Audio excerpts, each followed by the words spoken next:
अस्सलाम वालेकुम स्टूडेंट, कैसे हैं आप लोग। उम्मीद करता हूँ सब लोग ठीक होंगे, खैरियत से होंगे।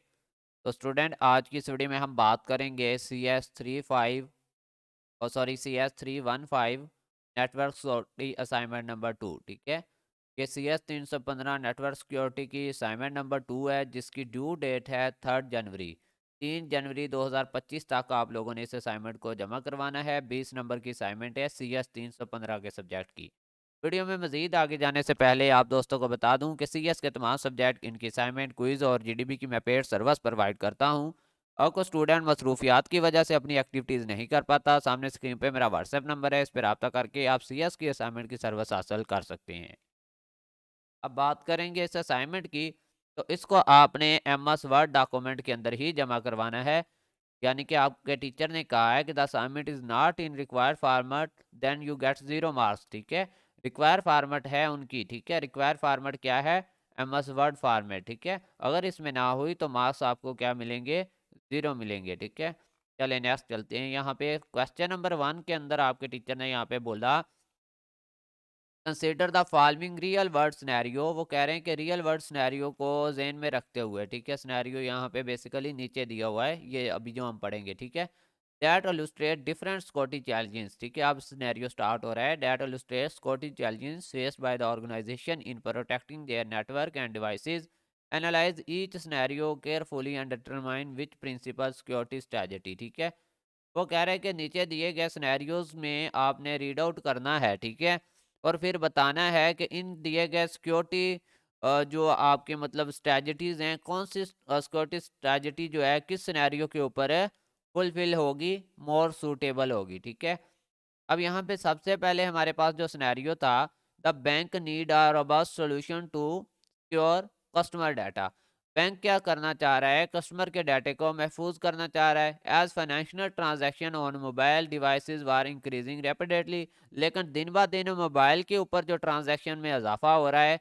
Cyber criminals war triggering device through the malware and phishing attacks. ठीक है, तो जो साइबर क्राइम करने वाले लोग हैं वो डिवाइसेस को क्या कर रहे हैं, उन पे फिशिंग अटैक करके उन पे मालवेयर भेज के उनके डिवाइसेस को हैक कर रहे हैं, जिससे उनका डाटा जो है। अब मसला क्या है? बेसिकली ट्रिगरिंग डिवाइसेस का। तो ट्रिगरिंग डिवाइसेस का इशू है, तो आपका आंसर क्या बन रहा है? Device security. अब हमें इसके लिए जो स्ट्रेटजी अपनाना होगी वो डिवाइस सिक्योरिटी की होगी, तो ये आपका करेक्ट आंसर है। ठीक है, सिनेरियो 1 का। नेक्स्ट है सिनेरियो 2 के lawyer and staff require secure access to the internal document and client information.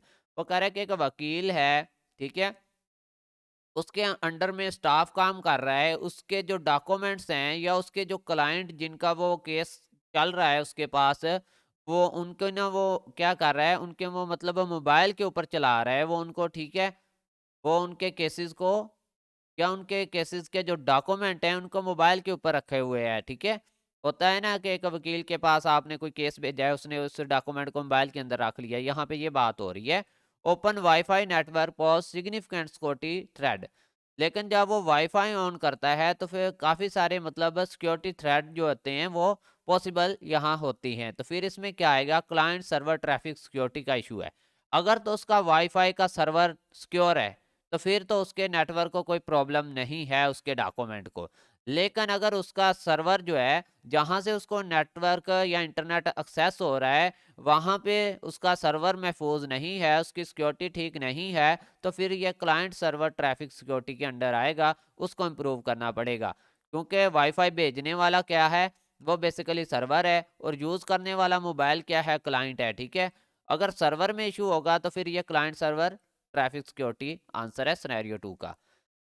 Scenario 3 है the bank need to identify unusual और suspicious activities on customer mobile devices to prevent fraud. ठीक है, without compromising the user experience. वो कह रहे हैं कि bank क्या करना चाह रहा है? वो आइडेंटिफाई करना चाह रहा है कि जो गैर ज़रूरी एक्टिविटीज़ हो रही हैं कस्टमर की मोबाइल डिवाइसेस के ऊपर फ्रॉड को लेके, वो मतलब कस्टमर्स के compromise the user experience, customer को मतलब तंग भी नहीं करना चाह रहा। तो इस ये किसके अंडर आता है? ये इस डिवाइस सिक्योरिटी के अंदर आता है कि वो कस्टमर को बोलें कि आप अच्छी सिक्योरिटी वाली डिवाइस इस्तेमाल करें, मोबाइल इस्तेमाल करें। ठीक है, The platform mobile app handle a high volume of transaction which expose in the risk of interception and manipulation of data transmission between client devices and server devices, ठीक है। तो इसमें आपका बेसिकली उन्होंने खुद ही आपको बोल दिया यहाँ पे क्लाइंट और सर्वर का अगर इशू है तो फिर आएगा क्लाइंट सर्वर ट्रैफिक सिक्योरिटी के अंदर। तो ये सिनेरियो नंबर 4 का आंसर था। अब चलते हैं हमारे सिनेरियो नंबर 5 के अंदर कि एक ऑर्गेनाइजेशन है experience a search phishing attack triggering employ through the email, ठीक है। उनको ईमेल के ज़रिए जो है वो डिफरेंट अटैक्स का सामना है एक कंपनी को, ठीक है। और and SMS on their mobile, उनके मोबाइल के ऊपर जो है वो मतलब मैसेजेस भेज रहे हैं जो क्या इसको बोलें अटैकर्स हैं। These attack often lead to malware installation and confidential left, ठीक है। तो ये किसके अंदर आएगा, ये बैरियर सिक्योरिटी के अंदर आएगा। तो आपका ये थी असाइनमेंट नंबर 2 CS312 की, और सॉरी CS315 की। CS315 है क्योंकि अभी CS312 की भी वीडियो रिकॉर्ड की है तो वो ट्रेन में था। अब क्वेश्चन नंबर 2 है इसका, ठीक है। क्वेश्चन नंबर 1 हमने सॉल्व आउट कर लिया है। इसमें सिंपली आपने आंसर फिक्स करने थे, ये भी मैं आपको समझा सकता हूँ लेकिन मेरे पास टाइम कम है और मैं आपको सजेस्ट करूँगा कि ये आंसर आप फिल कर लें, ठीक है। ये सेम एज इट आपने आंसर लगाने हैं, कोई भी अपनी मर्जी से आंसर ऐड ना करे क्योंकि मैंने इनको आपके डॉक्यूमेंट के अंदर से वेरीफाई करके ऐड किया है। मिलते हैं न्यू वीडियो में, तब तक के लिए अल्लाह हाफिज़, फ़िमानिल्लाह, अपना ख्याल रखिएगा।